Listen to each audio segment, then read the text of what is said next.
British charities working in some of the poorest parts of the world estimate that 850 million people are malnourished each day. That's grown by 100 million more since the global food crisis. Now British Muslim charities have come together for Ramadan, a month of fasting where charity is given to raise money as part of Ramadan Unites. Ramadan Unites Ramadan is a greater opportunity for Muslims, particularly in Great Britain, to be able to show how can they care about other fellow citizens in the country and about other fellow human beings globally. When we can raise the money as charity organization and spend the money for the needy regardless of their color and their race and their religion. 5 Islamic charities have joined forces for the first time to begin the task of raising the money. They're also keen to emphasize that it's important for people to give not just money, but also their understanding of those in need.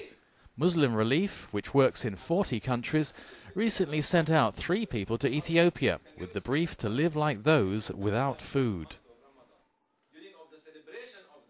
You have to rise to the standard of the quality of life of the poor people of Africa, because you cannot take it. We think that we have the money, but we do not have the life. We think we have the money, but we don't have the strength to take the life they are there. And 3 or 4 of them came, they are sick for the last 4 days because they are exhausted. I was trying to organize a meeting with them tonight, but said we can't come because we are sick, exhausted, after only living in Ethiopia for 2 weeks. This is the issue we are trying to raise. This is the social activism we are trying to raise. Because if we raise the social activism on the back of the mind of every human being, poverty will be a thing in the past. British charities and the UK government are supporting the fundraising and believe that while the humanitarian issue to provide food comes first, in the long term it's vital to ensure people can grow their own food and support themselves. What we need to do is understand the longer issues, the longer-term issues that underpin the food crisis. And that's about growth of biofuels production, it's about climate change, all of these issues which begin to undermine food production in developing countries and are making the food crisis worse at the moment. And actually what we need to do, we may think amongst those huge numbers of people struggling that we can't do a lot.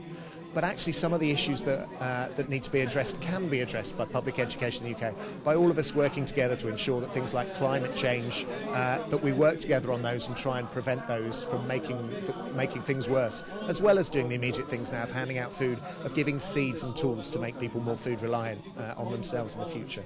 The response has to be to help farmers increase their productivity, and the line that we take is to try and double agricultural productivity in Africa over the next few years, to double the agricultural growth rates in Asia over the next few years.